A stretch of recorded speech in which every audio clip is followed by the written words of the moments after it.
फिर वापस आ गया मैं आप लोगों के पास। शॉर्टकट क्या, डायरेक्ट टॉपिक्स लेकर के आप लोगों के पास अपनी नेक्स्ट वीडियो में फिजिक्स के लिए।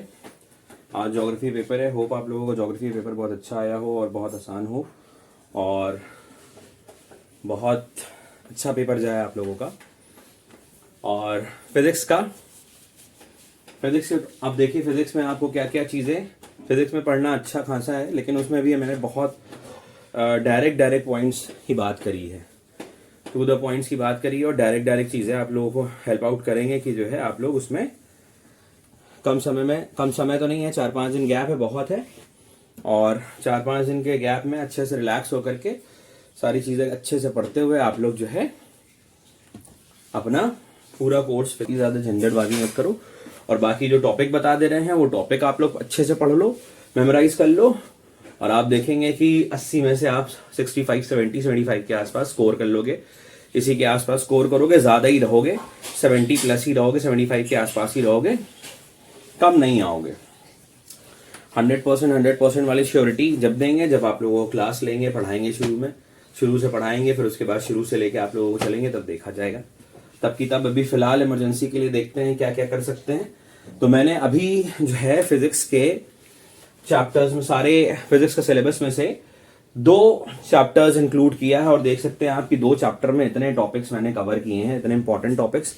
2 चैप्टर में आप इतने इंपॉर्टेंट टॉपिक्स पढ़ लोगे, इतने में से आप देखेंगे इतना ढेर सारा है 2 चैप्टर में, और सर ने जो है थोड़ा ही सा बताया इतना, इसी में से आने वाला है। अगर आप देख सकते हैं इसी में से आने वाला क्या है, सारे इंपॉर्टेंट टॉपिक्स हैं जो मैंने कवर किया, और इसमें आप देख सकते हैं कि इसी में से क्वेश्चंस आपके क्वेश्चन पेपर्स में होंगे, जो 4 मार्च को होगा 2024 में फिजिक्स का पेपर। तो मैंने 2 चैप्टर शुरू के, पहले 2 चैप्टर कवर किए हैं अभी फिलहाल, फिर आगे अभी और बताऊंगा। आप देख सकते हैं कि फोर्स, वर्क, पावर, एनर्जी, ठीक है। फोर्स पहला चैप्टर है, दूसरा चैप्टर वर्क, पावर, एनर्जी है, वो दोनों चैप्टर मैंने कवर किया हुआ है। इन दोनों चैप्टर में कौन से आप जो है टॉपिक्स पढ़ें, कौन से कवर कर लें जो अच्छे से आपका हो जाए। आज की तारीख में अगर आप कर लें ये दोनों चैप्टर तो बड़ी अच्छी बात है। स्कूल से भी एग्जाम दे करके आके रिलैक्स करके शाम को हो जाएगा बड़े आराम से। फिर उसके बाद अभी आगे वीडियो में बताता हूं कि कितने बचे चैप्टर, उसको कैसे करो, कितने दिन में क्या करो, फिर क्या रिविजन रखो। तो आप देखिए, फोर्स, वर्क, पावर, एनर्जी में आपको क्या करना है। सबसे पहला जो टॉपिक आपको पढ़ना है वो turning force concept. Turning force concept आप देखें, टर्निंग फोर्स कंसेप्ट सबसे पहला टॉपिक कवर करना है। टर्निंग फोर्स कंसेप्ट में जितनी भी चीजें आती हैं वो सब आप अच्छे से कर लीजिए। फिर उसके बाद movement of a force, clockwise, anti clockwise, movement of a force clockwise, anti clockwise के टॉपिक में जितनी भी चीजें आती हैं वो आप कर लीजिए। तीसरा टॉपिक सेंटर ऑफ ग्रेविटी, बहुत ज्यादा कुछ नहीं पढ़ना है इसमें। आप देखिए सेंटर ऑफ ग्रेविटी, बहुत आसान पेपर आएगा फिजिक्स का, बहुत मजे से आप लोग जो है 65, 70, 75 के आसपास 65 to 75 स्कोर कर लेंगे बड़े आराम से। फिर third topic centre of gravity के बाद fourth topic forces and equilibrium. आपको पता ही है 2 स्टैटिक्स इक्विलिब्रियम और डायनेमिक इक्विलिब्रियम, उसी के बारे में आप पढ़ लीजिए। और फिर उसके बाद डेफिनेशन ऑफ फोर्स पे, और ये जो आपका इससे न्यूमेरिकल रिलेटेड है वो पढ़ो। जो स्पेशल केसेस हैं थीटा के 0 डिग्री और 90 डिग्री, ठीक है, ये 2 स्पेशल केसेस हैं, तो और भी 180 एंड ऑल, लेकिन 2 0 और 90 degree. W is equal to Fs, force into displacement, cos theta, theta 0 और तो क्या वैल्यू होगी और 90 तो क्या होगी, ठीक है। Work is equal to mgh, और definition of energy, units of energy and power, सबकी SI यूनिट, CGS यूनिट में रिलेशन एंड ऑल, और डेफिनेशन ऑफ पावर, ठीक है। उसके रिलेशन, वर्क और एनर्जी का रिलेशन जरूर पढ़ना, वर्क और एनर्जी का यूनिट का रिलेशन, ठीक है। और सिंपल न्यूमेरिकल प्रॉब्लम्स जो बेस्ड हैं वर्क एनर्जी पावर पे, वर्क एनर्जी पावर की सिंपल न्यूमेरिकल प्रॉब्लम जरूर करना, simple numerical problem work energy power की जरूर करना, फिर मैं बोल रहा हूं। फिर उसके बाद आप देखें एनर्जी में आइए, एनर्जी में आप क्या पढ़िए। एनर्जी में आप देखिए इतना बड़ा बड़ा चैप्टर है, उसमें से आपको मैंने क्या क्या बता रखा है, डायरेक्ट आप ये पढ़ो बिना बेफिक्र होकर के, और आप देखेंगे बहुत अच्छा खासा स्कोर करेंगे। तो मैकेनिकल एनर्जी स्ट्रेट अवे आओ, एनर्जी बहुत सारी है, केमिकल एनर्जी, इलेक्ट्रिकल एनर्जी, लेकिन सिर्फ और सिर्फ डायरेक्टली आप कौन सी एनर्जी पे आइए, मैकेनिकल एनर्जी पे आइए। मैकेनिकल एनर्जी में आप पोटेंशियल एनर्जी पढ़िए। पोटेंशियल एनर्जी में जितना भी न्यूमेरिकल जो डेरिवेशन बेस्ड है, आपका एक डेरिवेशन इंपॉर्टेंट है इसमें, U is equal to mgh, और एक डेरिवेशन कौन सा भाई, फ्रीली फॉलिंग बॉडी वाला डायग्राम के साथ। काइनेटिक एनर्जी में आप देखें K is equal to half mv square, और conversion from one form to another form, conversion of energy from one form to another form. इतना टॉपिक आप देख लें कि इतना पढ़ना है आपको। जो चीजें आपको यहाँ लिखी, बोर्ड छोटा होने के कारण अगर जो चीजें आपको यहाँ पे समझ नहीं आ रही है, वीडियो पॉज करके आप देख सकते हैं, पहली चीज। दूसरी चीज ये है कि वीडियो में जो चीजें मैं बोल रहा हूँ टॉपिक, आप उस टॉपिक को सुन सकते हैं और बुक में मार्क करो, बुक में मार्क करके पढ़ लो। इतने टॉपिक्स मैंने 2 चैप्टर में जो बताया है आपको 2 चैप्टर को कंबाइन करके इतने टॉपिक मैंने बताए।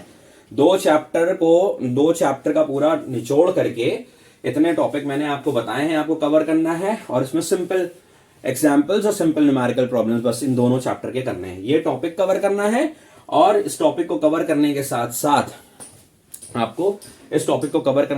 साथ आप देखें कि simple examples and simple numerical problems इस टॉपिक का कवर अप करना है आपको, बस और ज्यादा कुछ नहीं करना। Load, effort, mechanical advantage, velocity ratio, efficiency, load और function and uses of simple machines, जितने भी सिंपल मशीन्स हैं, और कौन से टर्म्स जो इनसे रिलेटेड हैं, जो इंपॉर्टेंट है, जो पढ़ना है जिनके बारे में। Effort, load, mechanical advantage is equals to load upon effort, VR is equals to velocity ratio effort upon velocity ratio upon load, और D upon DL, work input, work output और एफिशिएंसी। और फिर उसके बाद इतना बस मशीन में पढ़ने के बाद रिलेशन पढ़ना है एफिशिएंसी, मैकेनिकल एडवांटेज और वेलोसिटी रेशियो के बीच। क्या पढ़ना है? Relation between efficiency, mechanical advantage और वेलोसिटी रेशियो। पूरा डेरिवेशन उसका इंपॉर्टेंट है, पूरा डेरिवेशन। पुली सिस्टम में जो है ज्यादा कुछ नहीं, सिंगल फिक्स पुली, सिंगल मूवेबल पुली, ब्लॉक और tackle, single tackle. Mechanical advantage, velocity ratio और एफिशिएंसी मशीन में इतना पढ़ना है बस, उसके अलावा ज्यादा कुछ नहीं, बिल्कुल भी ज्यादा कुछ नहीं। मशीन में जितना लिखा है बोर्ड में उतना पढ़ लो, मशीन में से आपको आराम से इतना नंबर मिल जाएगा, इतना कर लोगे कि जो है जितना पेपर में आएगा उतना तुम्हें आता रहेगा। अगर मशीन में से इतना पढ़ोगे, मशीन में से उतना पेपर में आएगा उतना तुम्हें भी आता रहेगा, जितना पेपर में आएगा मशीन से, यहां लिखा हुआ। ठीक है, इतने टॉपिक्स को आप पढ़िए निश्चिंत होकर के, और फॉर श्योर इंशाल्लाह रहमान गारंटीड इतना आएगा, बिल्कुल बेफिक्र होकर के इतना कर लीजिए। फिर बता रहा हूं मशीन में सारी चीजें आप देख लीजिए, जो बोला है वो भी, और ये और आगे टॉपिक है triangular prism, real and apparent depth of objects in water, और लॉज ऑफ रिफ्रैक्शन, और उसके बाद लाइट में कौन से टर्म्स हैं, इफेक्ट ऑफ स्पीड, वेवलेंथ जो पढ़ना है, frequency due to refraction of light, values of speed of light in vacuum also, and in air, water and glass, or refractive index mu is equals to c upon v, or v is equals to f into lambda. V is equals to velocity ratio is equals to wave velocity is equals to frequency into lambda, or lateral displacement, or total internal reflection, critical angle, transmission of light from denser medium to rarer medium, और rarer medium to denser medium, vice versa। और रे diagram में कौन से 3 से पढ़ो रे diagram में, 60-60-60 वाला, और 60-30-90 वाला, एंगल ऑफ प्रिज्म वाला, 60-60-60, 60-30-90, 45-45-90 वाला, बस यही पढ़ना है, इतना पढ़ना है। इतना टॉपिक आप लाइट में पढ़ना भी, आगे भी थोड़ा बहुत है वो बता रहे हैं। लेंसेज में बेटा कॉनकेव के सारे केसेस, टैबुलेशन वाले जो टैबुलेशन में दिए हैं डायरेक्ट वो पढ़ लो, कॉनकेव, और रे डायग्राम जरूर प्रैक्टिस करना। रे डायग्राम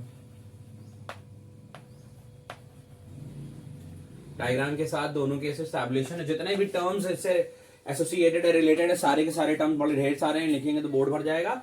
जितने भी बुक में टर्म्स दिए हैं उनकी सबकी डेफिनेशन, प्रिंसिपल एक्सेस, सारी जितनी भी चीजें सब पढ़ लेना, जितने भी टर्म्स रिलेटेड है with the lenses and all.